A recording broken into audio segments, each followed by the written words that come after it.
Please. Hare Krishna. So today is a very special day called Akshaya Tritiya. And I will read something I wrote about Akshaya Tritiya. The day known as Akshaya Tritiya occurs on the third day, Tritiya, of the waxing moon in the month of Vaisakha. Every second of this blessed day is completely auspicious. And there is no consideration of any one period, muhurta, being better than another. Akshaya means inexhaustible. Anything a devotee undertakes on the day of Akshaya Tritiya is bound to succeed, especially the performance of devotional activities, which guarantee inexhaustible benefit. It is also said that Akshaya Tritiya is the day when Treta Yuga began and the river Ganges descended to earth.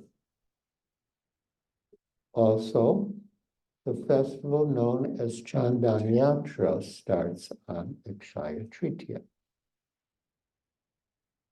In the Madhva Sampradaya, Akshaya Tritiya is celebrated as the day of the incarnation of Lord Vishnu as Parasuram. In the Sri Krishna Mutt monastery, a special festival takes place during which the Akshaya Patra, a marvelous pot gifted by the sun god to Draupadi, is worshipped. Srimati Draupadi was given the benediction that her pot would provide unlimited food at each meal until she herself ate from it. It appears that the pot came under the custody of Sri Madhvacharya, and on Akshaya Tritiya it is worshipped, and prasad is lavishly distributed throughout the day. An interesting incident took place on Akshaya Tritiya in Nandagram, where Sri Krishna enjoyed his childhood pastimes with Nanda Maharaj and Mother Yashoda. When Nanda Maharaj established his residence there, he excavated a large lake, then known as Nanda Sarovar. Nanda Maharaj, his family members, and all the Vrajavasis used to bathe in that lake. And it is said that while Nanda Maharaj and his family bathed at one end of the lake, Rishabhanu Maharaj, father of Srimati Radharani, would occasionally come and bathe with his family at the other end. And according to local tradition, Srimati Radharani and Krishna used to swim underwater to the middle of the lake and engage in pastimes. One day, little Krishna noticed that instead of cooking the usual meal of rice, dal, sabji, and chapatis, Mother Yashoda was making all kinds of fried preparations with dal, noodles, and flour. When Krishna asked her why she was cooking those things, she replied that Nanda Maharaj was going on a pilgrimage the next day, and the fried things she was cooking would last for several days without spoiling. Krishna then asked where his father was going, and Mother Yashoda replied that he was going to Prayag. So Krishna went to Nanda Maharaj and asked him where Prayag was and why he was going there. Nanda Maharaj explained that Prayag was the sacred place where the three rivers, Ganga, Yamuna, and Saraswati, met and flowed together, and that to take bath there was most auspicious. The next morning was Akshaya Tritiya, the perfect day to start on a long journey. As usual, Nanda Maharaj got up early and went to take bath in his lake. When he got there, however, he saw a man he had never seen before, an imposing, regal person, rolling in the dust and laughing loudly. Every now and then he would get up and dive into Nanda Sarovar. And again he would come out and roll in the dust and laugh, and again bathe in the lake. Nanda Maharaj approached the kingly man and asked, Maharaj, who are you? Baba, I am Prayag, the man replied. Prayag? I don't know anyone in Nandagram with that name. No, I am not from here.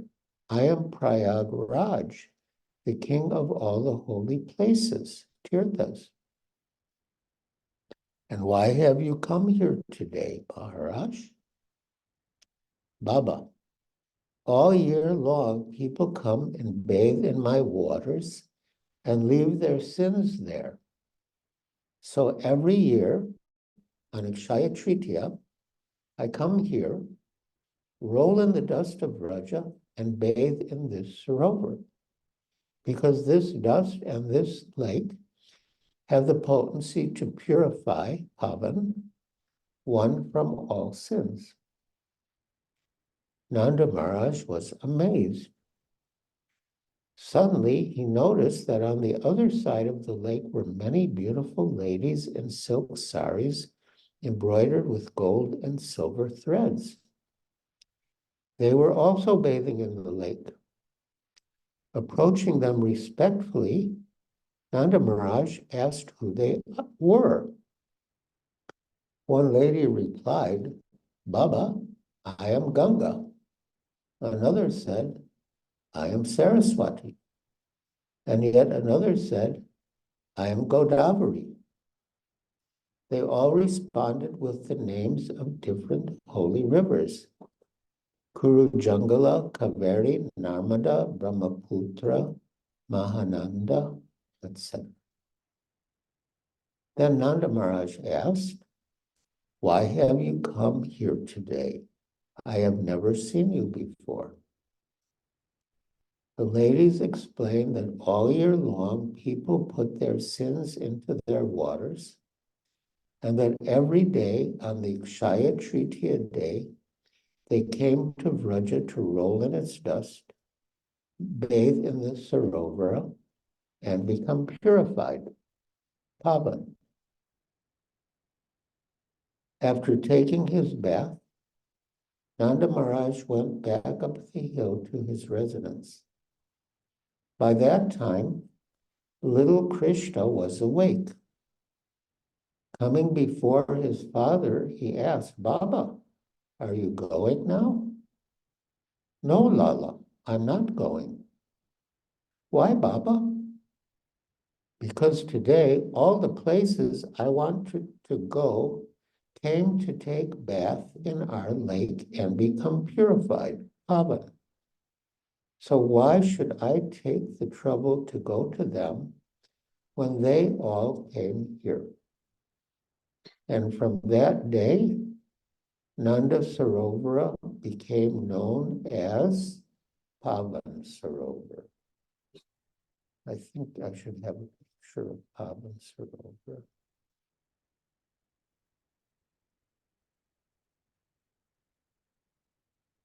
Well, anyway.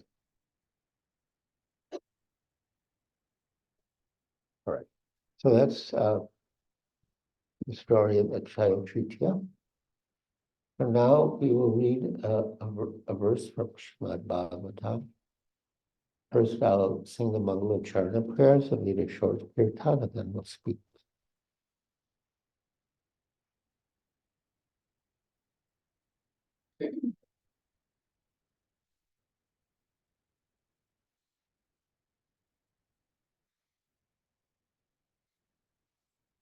Vandeham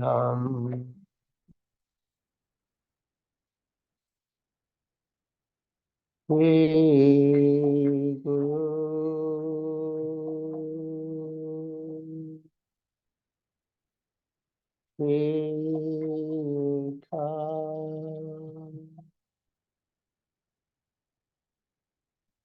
Padakamala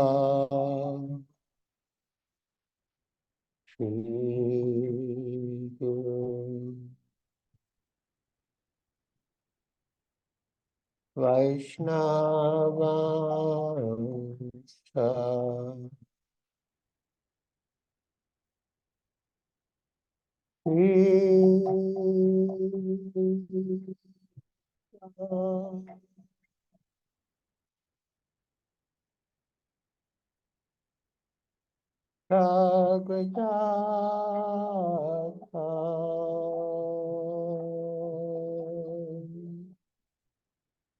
Sahagana Raghunatham Vitam Tam Sadivam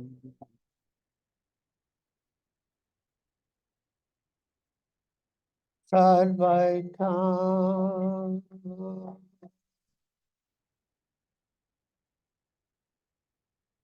Savadutam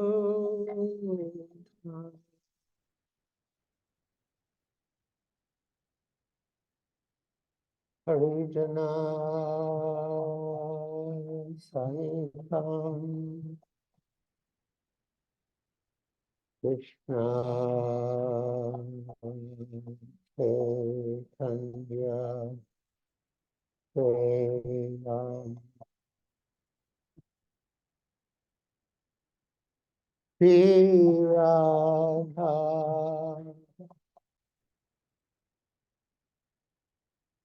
Krishna Padam Bhavana Savita Sri Visakham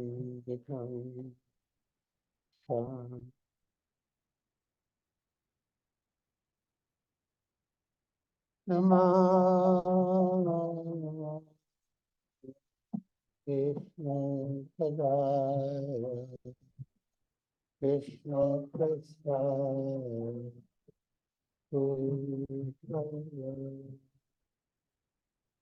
Himate Bhakti Vedanta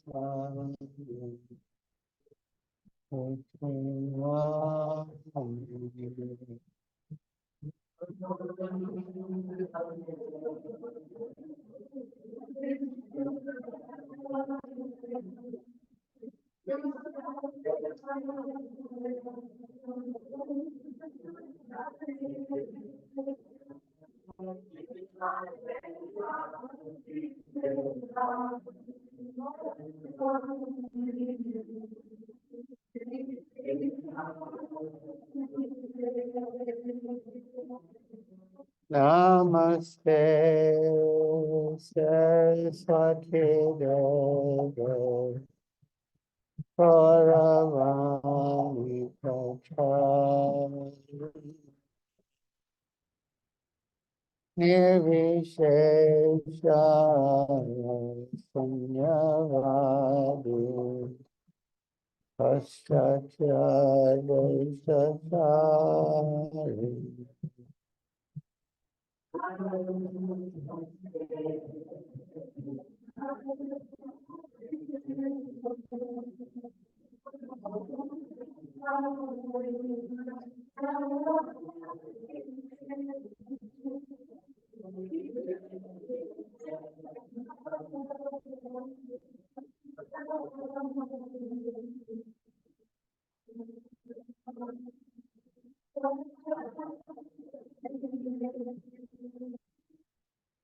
Shri Krishna Chaitanya Prabhu Nityananda Shri Advaita Gadadhar Shivasadi Gaur Bhakta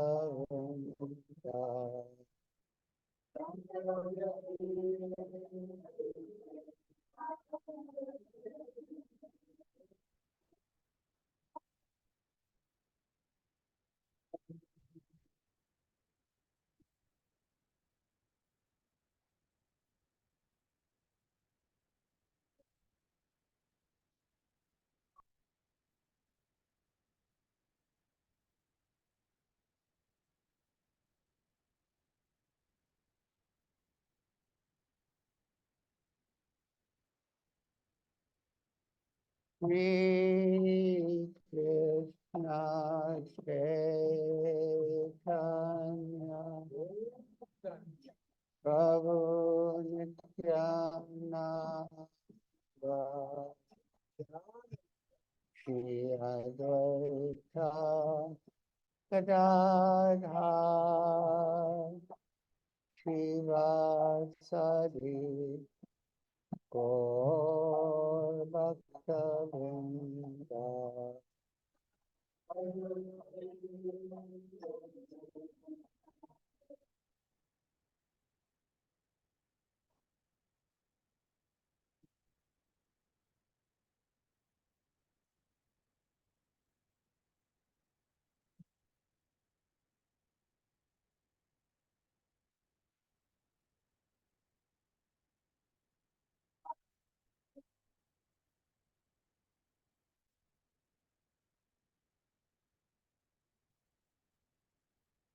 Shri Krishna Chaitanya Prabhu Nityananda Shri Advaita Gadadhar Sivasadi Gaur Bhakta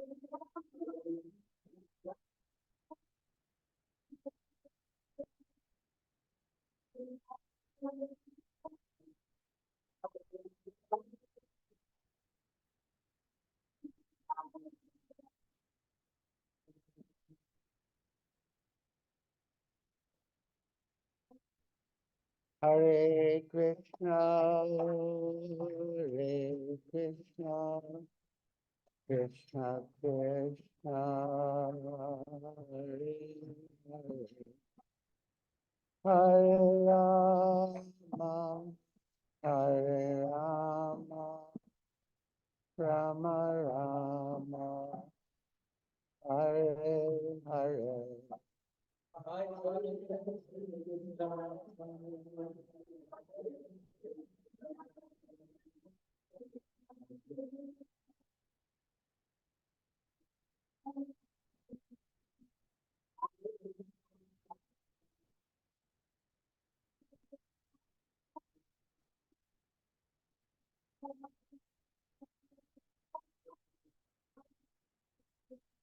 Hare Krishna, Hare Krishna, Krishna Krishna, Hare Hare, Hare Rama, Hare Rama, Rama Rama, Hare Hare.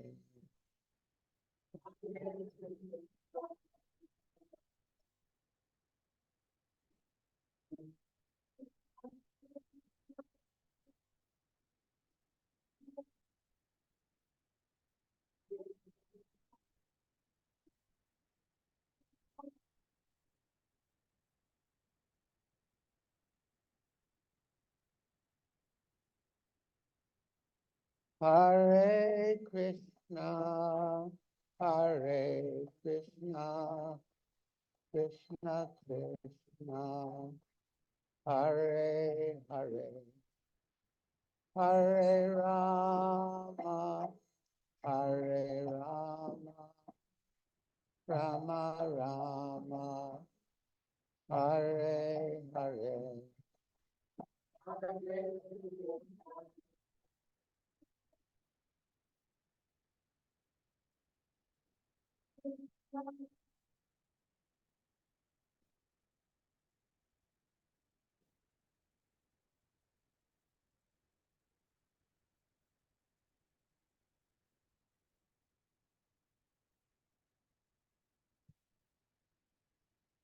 Hare Krishna, Hare Krishna, Krishna Krishna, Hare Hare, Hare Rama, Hare Rama, Rama Rama, Hare Hare.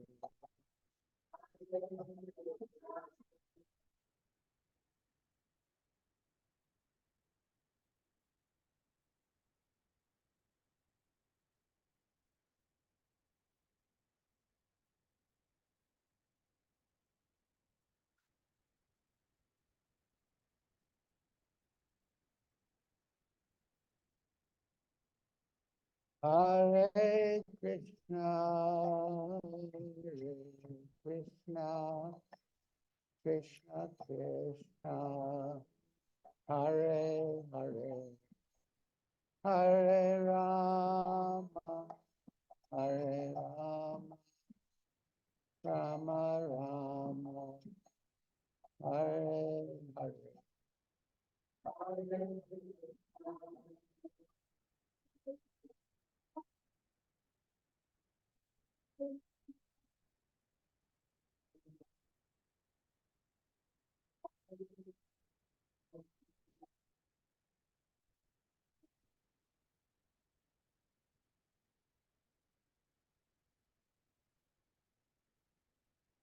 Hare Krishna, Hare Krishna, Krishna Krishna, Hare Hare, Hare Rama, Hare Rama, Rama Rama, Hare Hare.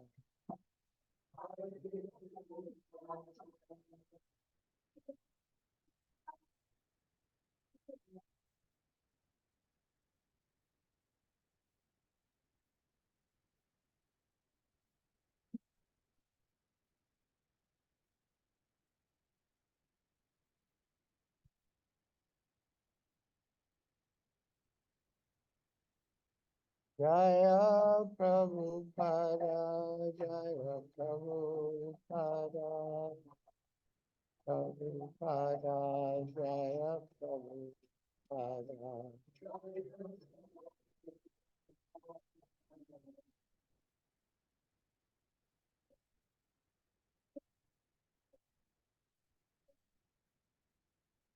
Jaya Prabhupada, Jaya Prabhupada, Prabhupada, Jaya Prabhupada.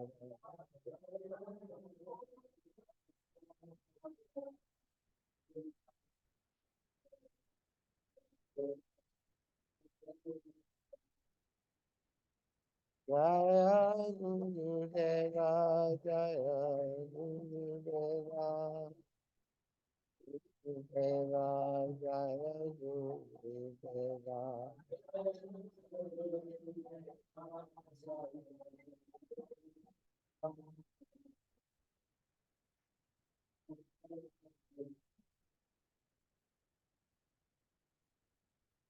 Jayam Vishnupad Brahmansa Prajatacharya Stotras Prasi Srimad Bhakti Vedanta Swami Prabhupada Ki Jai.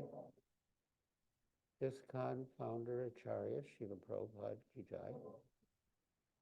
Jayam Vishnupad Paramhansa Pariprajakacharya Stotra Satasri Srimad Bhakti Siddhanta Saraswati Goswami Prabhupada Ki Jai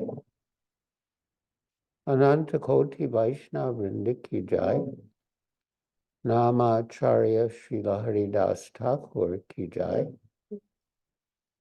Prem Se Kaho Sri Krishna Chaitanya Prabhu Nityananda Shri Advaita Gadadhar Shivas Adi Gaur Bhaktivinoda Ki Jai Shri Shri Radha Krishna Gop Gopinath Sham Kunda Radha Kunda Giri Govardhan Ki Jai Vrindavan Dham Ki Jai Navadvip Dham Ki Jai Jamuna Mai Ki Jai Ganga Mai Ki Jai Tulsi Devi Ki Jai Bhakti Devi Ki Jai Samveta Bhakta Vrinda Ki Jai Nitai Gaur Premanande Hariyambo. All glories to the assembled devotees. All glories to the assembled devotees. All glories to the assembled devotees. All glories to Sri Guru and Sri Gauranga. Glories to Srila Prabhupada.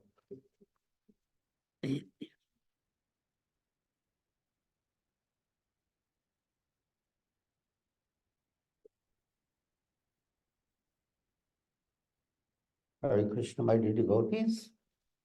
I will read from Srimad Bhagavatam, Canto 2, Chapter 3, Pure Devotional Service, Text 17. Please repeat. Om Namo Bhagavate Vasudevaya.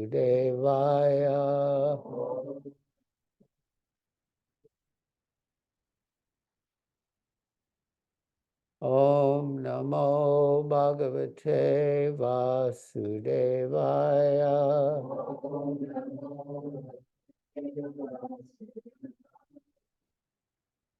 Om Namo Bhagavate Vasudevaya.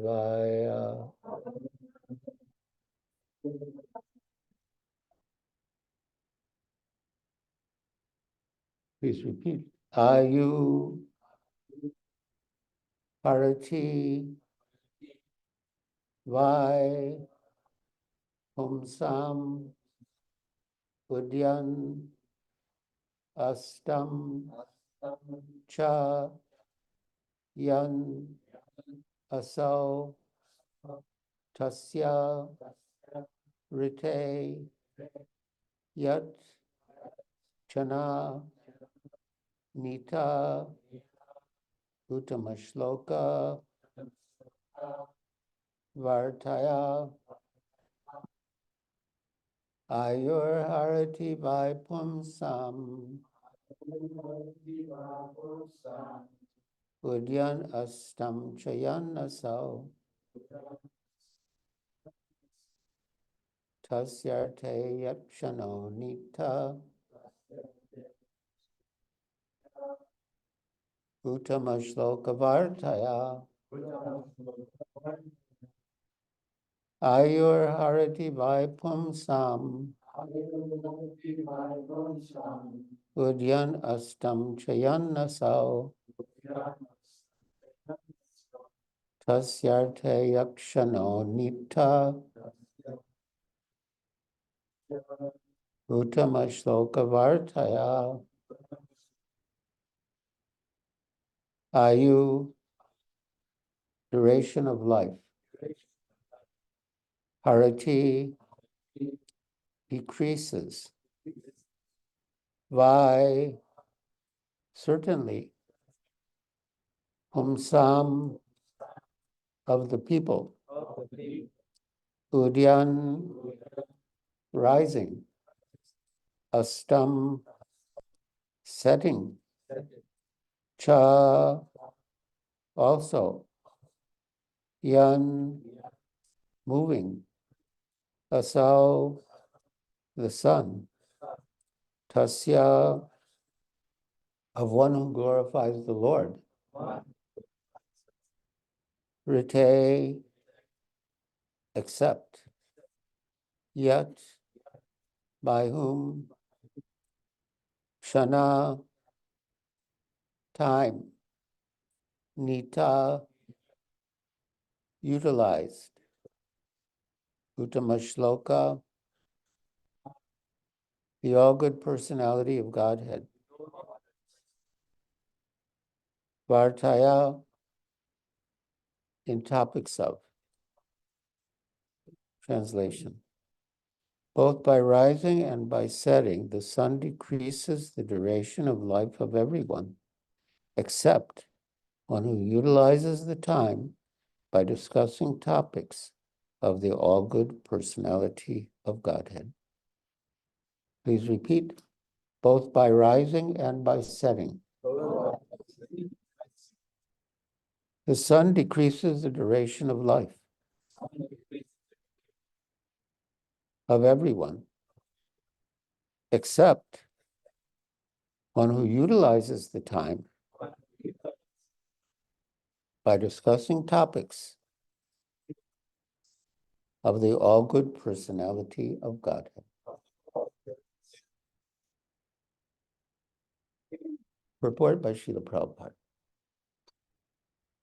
This verse indirectly confirms the greater importance of utilizing the human form of life to realize our lost relationship with the Supreme Lord by acceleration of devotional service. So we're already engaged in devotional service, but we want to accelerate, which means go faster. Like in a car, there's a pedal called the accelerator. And when you want to go faster, you step on it. Time and tide wait for no man. So the time indicated by the sunrise and the sunset will be uselessly wasted if such time is not properly utilized for realizing identification of spiritual values. Even a fraction of the duration of life wasted cannot be compensated by any amount of gold. So Srila Prabhupada was very expert at speaking in the language of his audience. And once he was meeting with one of our life members and supporters, a very wealthy man, Bridgerton Mota, was married to the daughter of R.D. Birla. And he said to Mr. Mota that in the ledger of your life, any time used in Krishna consciousness is profit. And any time spent outside of Krishna consciousness is lost. So any businessman or any person will want to maximize their profits and minimize their loss. So he said, any time used in Krishna consciousness is profit, and any time spent outside of Krishna consciousness is loss.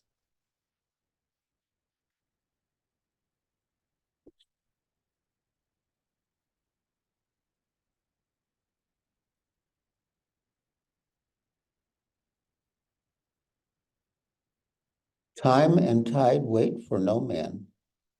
So the time indicated by the sunrise and the sunset will be uselessly wasted if such time is not properly utilized for realizing identification of spiritual values. Even a fraction of the duration of life wasted cannot be compensated by any amount of gold. Yes, at the time of death, if you want to increase your duration of life, you can be ready to spend any amount of money, but you cannot do so because your allotted time is ending. So the time we have is our most valuable possession. And yeah, any time wasted outside of Krishna consciousness cannot be compensated by any amount of gold. And at the time of death, we can certainly understand how important our time is and how important it is to utilize our time in Ujjhana Shloka Vartaya, topics of the all-good personality of Godhead. Human life is simply awarded to a living entity, Jiva, so that he can realize his spiritual identity and his permanent source of happiness. A living being, especially the human being, is seeking happiness, because happiness is the natural situation of the living entity. But he is vainly seeking happiness in the material atmosphere. A living being is constitutionally a spark of the complete whole, and his happiness can be perfectly perceived in spiritual activities. Srila Prabhupada used to give the example of the fish out of water. You may take a fish out of water and put it in a golden bowl and fill the bowl with valuable gems and jewels, and spray perfume and light incense.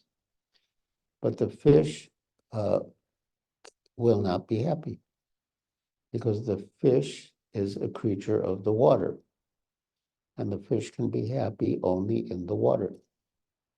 So similarly, we are creatures of the spirit, and we can be happy only in a spiritual atmosphere or environment.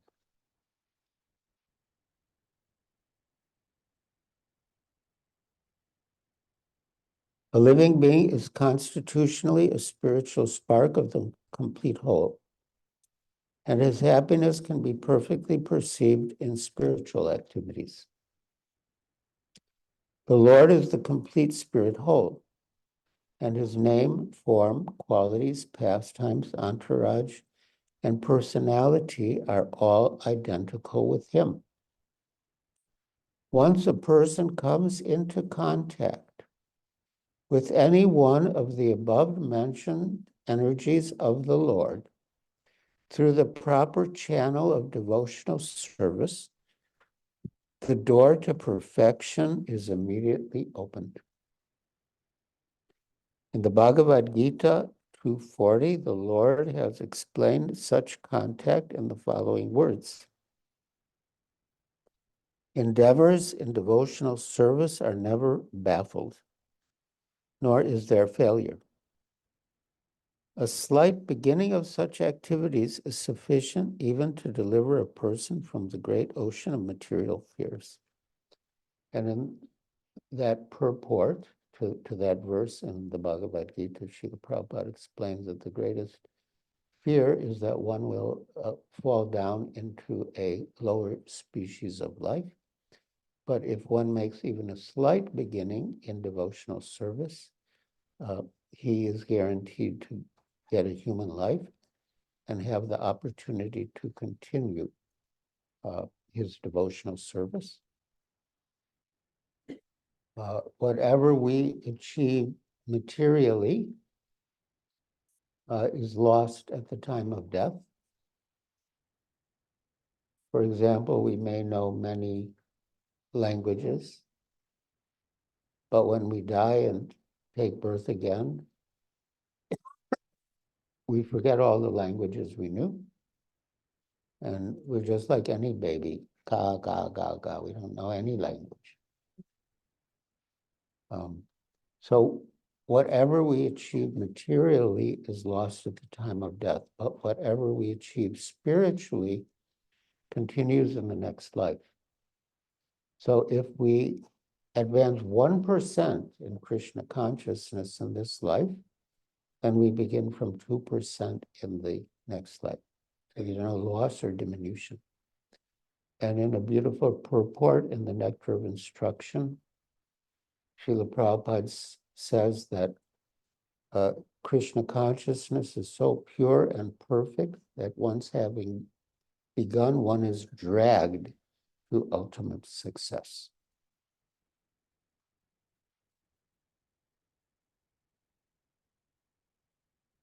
As a highly potent drug injected intravenously, means through the veins, as a highly potent drug injected intravenously acts at once on the whole body,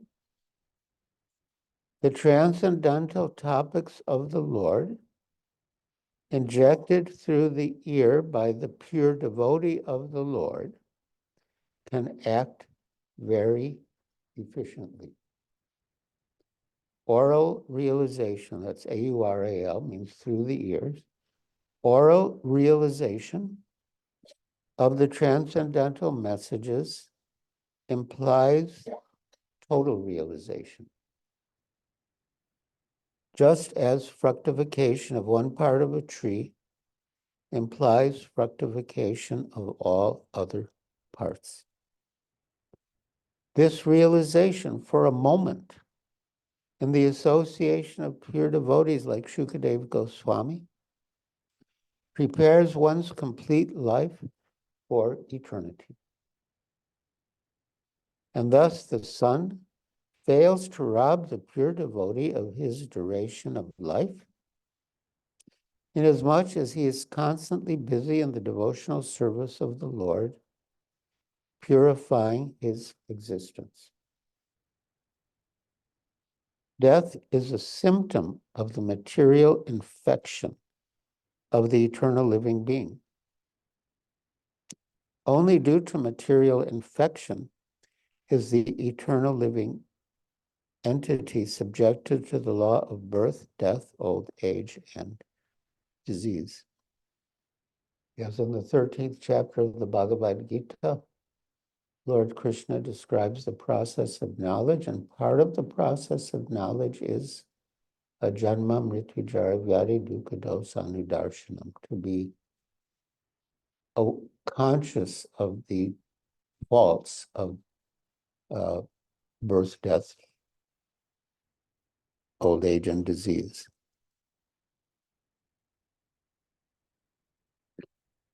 The materialistic way of pious activities like charity is recommended in the Smriti Shastras as quoted by Srila Vishwanath Chakravarti Thakur.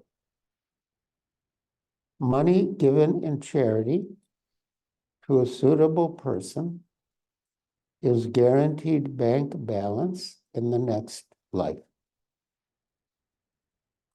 Such charity is recommended to be given to a Brahmin. If the money is given in charity to a non-Brahmin without Brahminical qualification, the money is returned in the next life in the same proportion. If it is given in charity to a half-educated Brahmin, even then the money is returned double. If the money is given in charity to a learned and fully qualified Brahmin, the money is returned 100 and 1,000 times.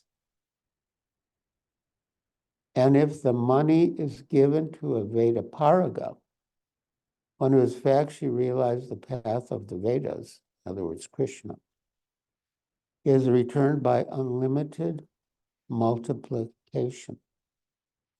So if you're looking for a good investment, I don't think you can do better than this. The ultimate end of Vedic knowledge is realization of the personality of Godhead, Lord Krishna, as stated in the Bhagavad Gita, Vedaistra sarvar aham eva vedya. So, if the money is given to a Vedaparaga, such as Srila Prabhupada, one who has factually realized the path of the Vedas, it is returned by unlimited multiplication. So everything in the material world is limited. So to get the return by unlimited multiplication implies one will get the return in the spiritual world. Once Srila Prabhupada visited Hong Kong, and the devotees collected him from the airport in a Rolls-Royce limousine. And then they brought him to the Hong Kong Hilton penthouse suite for a press conference. So one of the reporters asked him, you're supposed to be a spiritual person. Why were you riding in a Rolls-Royce limousine? And Srila Prabhupada replied, yes. Actually, I'm a resident of the spiritual world, where everything is made of Chintamani gems, transcendental jewels. So even if the vehicle was made of solid gold or solid diamonds, it would not have been good enough. So why did I ride in that Rolls-Royce limousine? Well, that was the best they could offer, so I accepted it. So yeah, unlimited multiplication. And after Hong Kong, Srila Prabhupada came to Juhu and he told me that whole story, what they said and what he said. And he commented, you know, what else can you say to such envious people?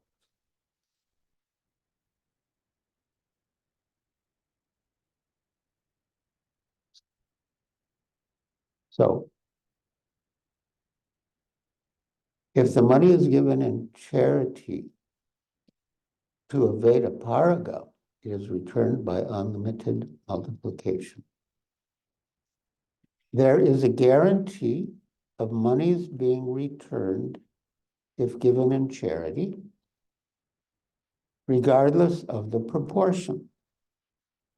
Similarly, a moment passed in the association of a pure devotee by hearing and chanting the transcendental messages of the Lord is a perfect guarantee for eternal life, for returning home back to Godhead.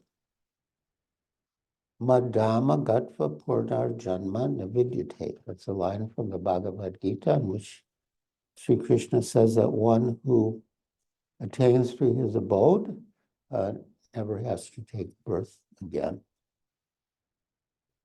In other words, a devotee of the Lord is guaranteed eternal life. So on the face of it, the verse is very striking. Both by rising and by setting, the sun decreases the duration of life of everyone, except one who utilizes the time by discussing topics of the all-good personality of Godhead. And how is that so? Because one who utilizes the time by discussing topics of the all-good personality of Godhead, Uttama Shloka Vartaya, prepares himself for eternal life, to realize his eternal life with Krishna.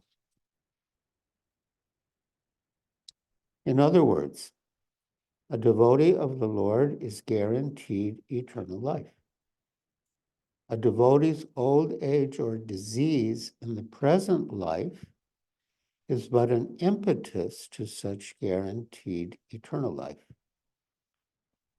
So, as I mentioned, Janma Mrityu Jara Vyadi Dukkha Dosha Darshanam, that to be aware of the faults of birth, death, old age, and disease is part of the process of knowledge.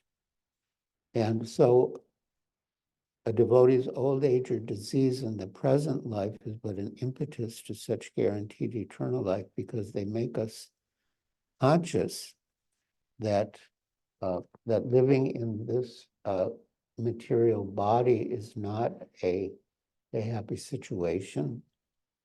Nobody wants disease and nobody wants the inconveniences of old age.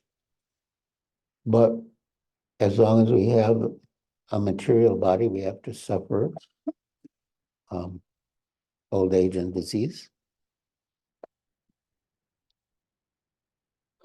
And when old age and disease come upon us, then we can think, oh, I have to accelerate my devotional service and realize my eternal life. So a devotee of the Lord is guaranteed eternal life.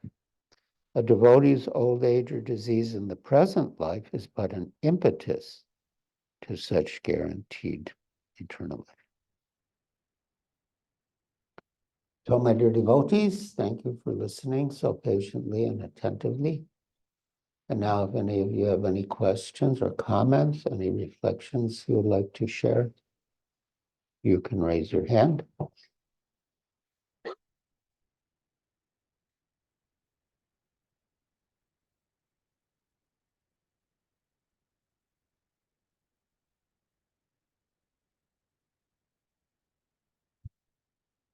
There. Maybe there's a better question. Like nowadays, hot weather. I'll repeat. Nowadays, outside is very hot.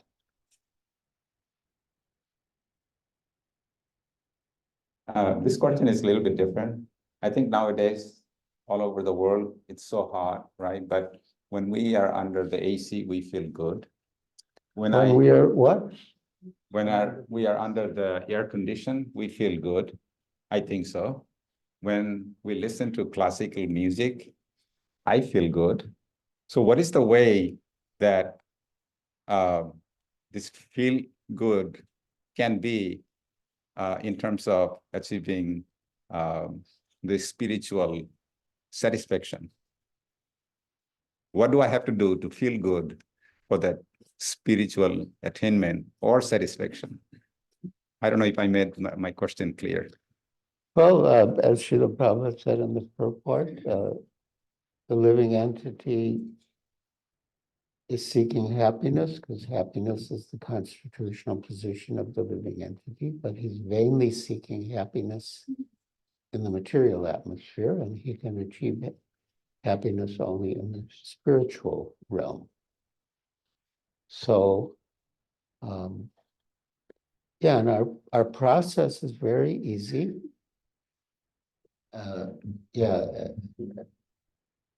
As stated in the Bhagavad Gita, it's joyfully performed. Narottam Das, Lochand Das Thakur says, Kevalananda Kanda, it is simply joyful.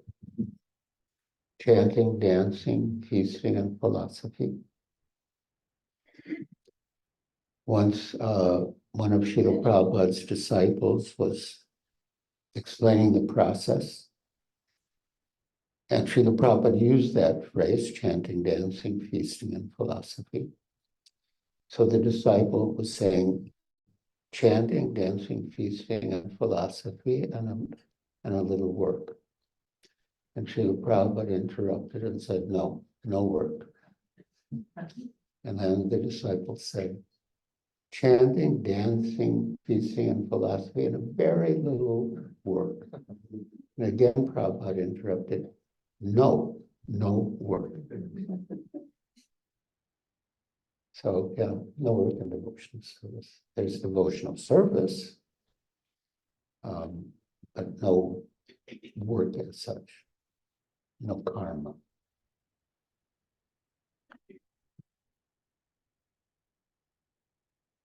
Yes, here. Hare Krishna, Maharaj. I just first want to thank you for coming to our home today and thank you for your wonderful class. My question was regarding charity. So like every action has a reaction, whether it's good or bad. So same with charity, and if you do something good, you also accrue that action or karma as well. So how can we do charity in a way where we don't accrue karma and it's still in Krishna conscious?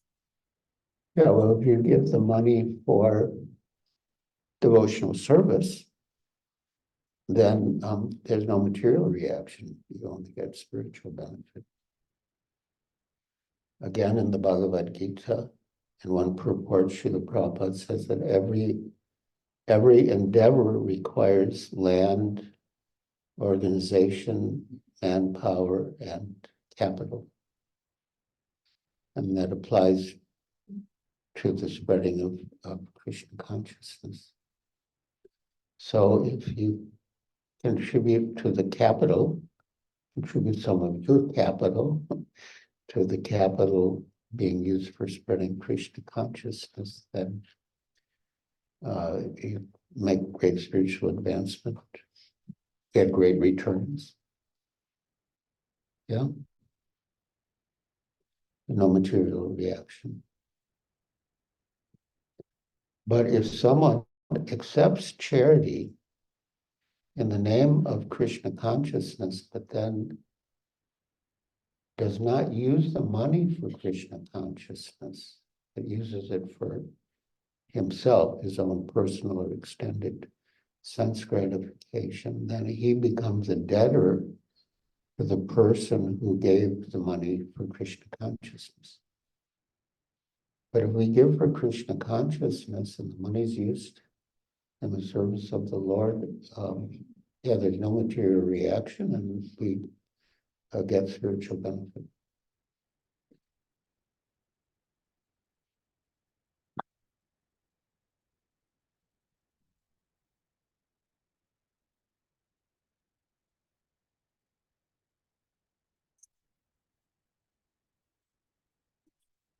Hare Krishna Prabhuji. I have one question. The taste of Krishna consciousness, does it depend on individuality or it comes naturally? Can you repeat the question? The Krishna consciousness, taste of Krishna consciousness. Test? Uh-huh. Yeah, Taste. taste for Krishna consciousness. Does it depend on individual person, or it comes naturally? Well, there are different stages of spiritual advancement. Srila Goswami has described in the Bhakti Rasamrita Sindhu. Ado Shraddha, first faith. Tato Sadhu Sangha, then association with devotees. Of course, there must be some preliminary association with devotees to develop faith. But Ado Shraddha, Tato Sadhu Sangha, then one regularly associates with devotees. Ado Shraddha, Tato Sadhu Sangha, Tato Bhajana Kriya, then one engages in devotional service. Srila Prabhupada explains at that stage of Bhajana Kriya, one to accept a spiritual master, take initiation, and engage in devotional service under the guidance of the spiritual master. Then anartha nivritti, the eradication of anartha, unwanted desires, unwanted habits. Then nishta, steadiness. After one passes through anartha nivritti, one comes to nishta, steadiness. And then ruchi, taste, that very high degree of taste. I mean, there has to be taste, even in the beginning, doshadat. To have faith, you must have had some taste. But it becomes, it increases, your taste increases as you make progress. And the Shakti, attachment, and bhava, ecstasy, and prema, or love. Okay. Long process. Huh? Long process. Well, there are different stages, but it depends on you how long it takes.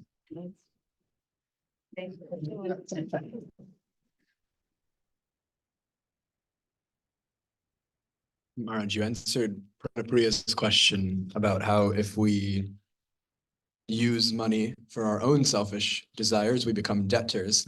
And I look at myself and it's like a very, very dramatic balance of Mishra Bhakti with like 95% selfish and 5% or less desire. And of course, the goal is throughout our lives to get closer to that purer form of bhakti. But along the way, if we have that balance between how we're using our money, how we're using our resources, what's the reaction? How does the spiritual court decide that for us? Oh, well, I was referring to someone who gives a donation, that you accept a donation in the name of Krishna consciousness, and then use it for yourself, you become a debtor. But if you're working and earning money and using some, you don't use any of your money for sense gratification, do I use a lot of my money for stuff, you? but nobody gives me donations, so I think like Um, well, try to decrease the proportion that you spend on sense gratification and increase the portion that you spend on Krishna consciousness. That would be the right direction to move in. Thank you, Maharaj. Hare Krishna Guru Maharaj. So there's one question online. They are asking that Maharaj, you told me recently that 90% of our Krishna consciousness is association. We should be careful to associate with devotees that can uplift us. How can I make sure that I am not in bad association? Does the name of the person who asked the question? That's Prema Mitra Mataji. Prema Mitra Mataji. Okay.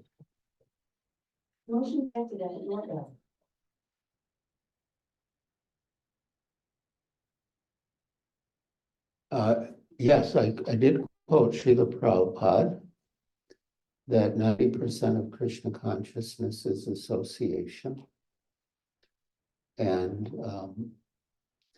in the Bhaktirasamrita Sindhu, Sri Rupa Goswami enumerates 64 items of devotional service.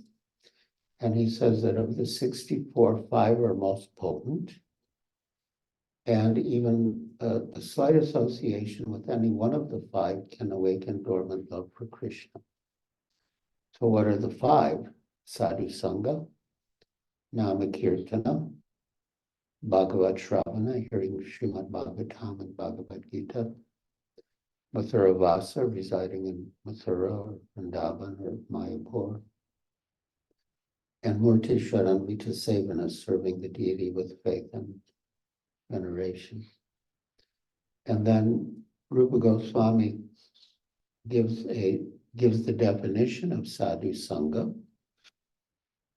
Swajati ashaye snigde sadhu sangha swato vare. So swajatiya in a literal sense means like belonging to the same caste or community. But in our context, it would mean a follower of Srila Prabhupada. Then Swajati Ashaye Snigde. Snigde indicates that the sadhu should be affectionate to you. And Swatovare means the sadhu should be more advanced than you are. So Swajati Ashaye Snigde Sadhu Sangha Satovare. That's the actual definition of sadhu sangha. The sadhu should be a follower of Srila Prabhupada, should be affectionate to you, and should be more advanced than you. Maharaj, there's a paraphrasing in the question. The question is, how do I make sure I am not the bad association?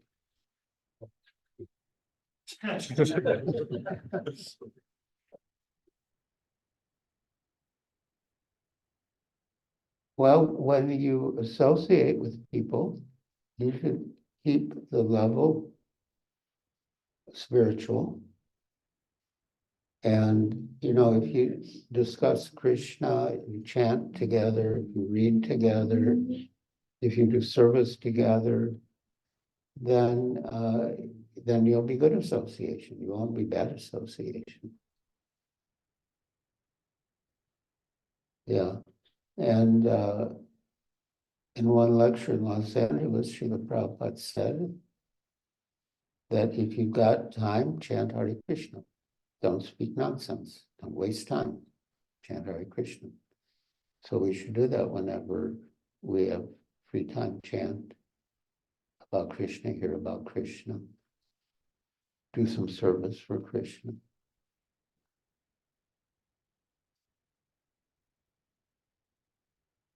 Maharaj, there is one more question online. If uh, okay, so that one more question is that Hare Krishna Guru Maharaj, thank you very much for the wonderful class. Who is it from? From Chandrika Priya Mataji.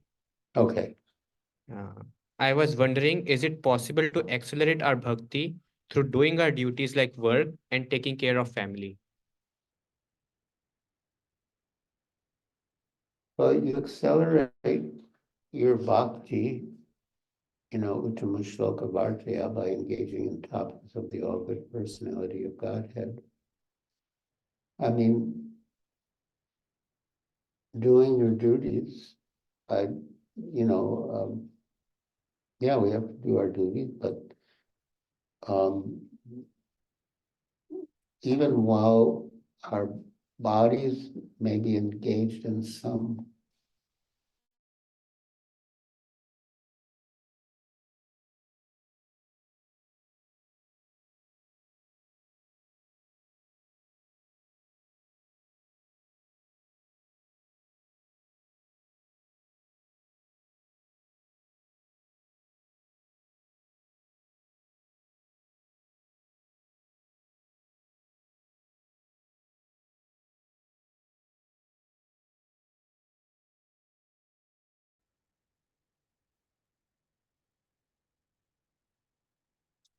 So, Guru Maharaj, charity given for Krishna consciousness, like, to temples. So that's one form of charity. And then another form of charity is giving to people who are, spreading Krishna consciousness for their, daily giving to routines. people who are Spreading Krishna consciousness for their daily, personal maintenance. Is that also considered Veda Partha? Yeah.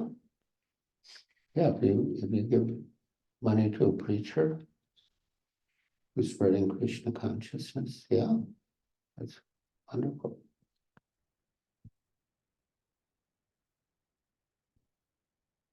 Um, Hare Krishna, Guru Maharaj. Uh, Maharaj, what is the role of personal effort versus causeless mercy in bhakti? And if prema bhakti is ultimately dependent on causeless mercy, then what is the difference between two people who externally are equally qualified, but one receives causeless mercy and one does not? So it seems like a bias, but could you elaborate? It seems Like a bias, like how Oh, does one receive causeless mercy? well, in the Damodar Leela, when Mother Yashoda was trying to bind Krishna with ropes, the ropes were always 2 fingers too short. But then at a certain stage, as described in Srimad Bhagavatam, Krishna allowed himself to be bound by her. And the Bhagavatam uses 2 words. One is parishram, and the other is Krishna Kripa. That when Krishna saw the parishram, the hard labor of Mother Yashoda, Krishna Kripa, he gave his mercy and allowed her to bind him. And the acharyas comment that the distance of 2 fingers, one finger was covered by parishram, by hard labor, personal endeavor, and the other by Krishna Kripa, by Krishna's mercy. So both are required. We have to make our own effort, and we also need Krishna's mercy. If we think I'll just do it by my own effort, I don't need Krishna's mercy, that's wrong. But if we think I'm not going to make any effort, I'm just going to wait for Krishna's mercy, that's also wrong. We need both parishram and Krishna Kripa. Thank you. Maharaj, there is another online question.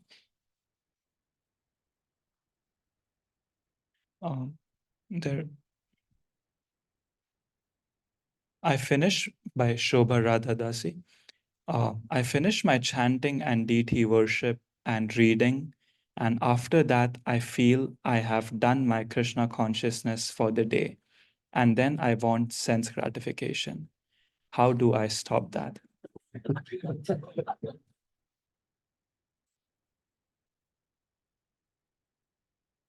Well, I mean, we have to develop the higher taste so that we get more pleasure out of devotional practices than out of sense gratification.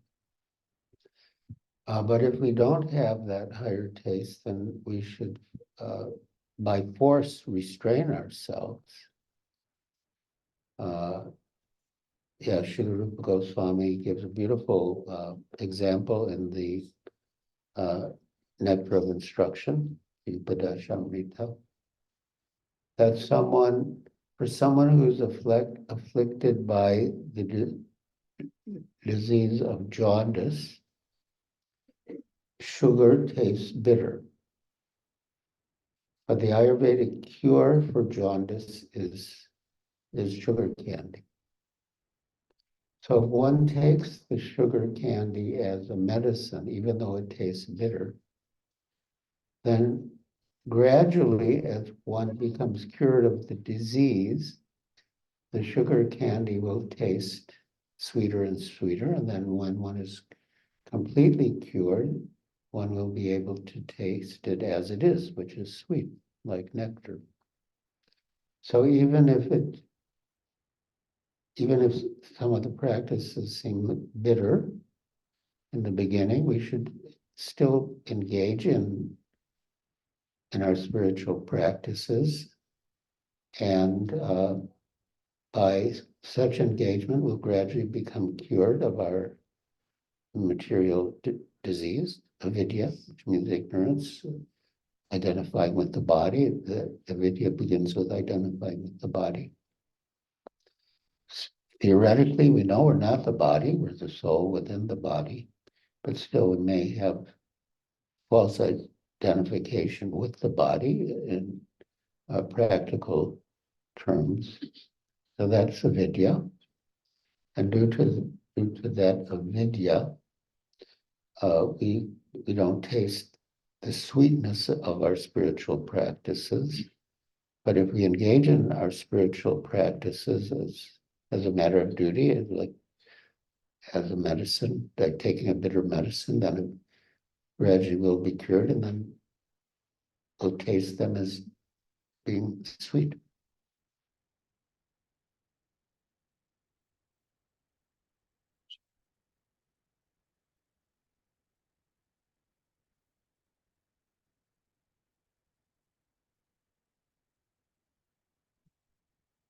So if there are no other questions, Maharaj, I just want to personally say that I'm so thankful that you're here today. When you were visiting our home, you gave us such a great time and we really enjoyed the lecture. And I think I can speak for my wife, my family, and all the devotees here that we're so, so grateful from the bottom of our hearts that you're here today. We're going to see the Prabhupada. So now we want to show everyone a quick video. For those of you that don't know, Maharaj was personally instructed by Srila Prabhupada to write books. And now we'll watch a video about his books. And today is a great opportunity because if you purchase his books today, he will also sign it for you too. So that's a great opportunity. Please don't I miss it. brought my special book signing. Yes. So please don't miss this opportunity. Thank you. And it's Akshay Tritiya, so it's even 1,000 times better opportunity.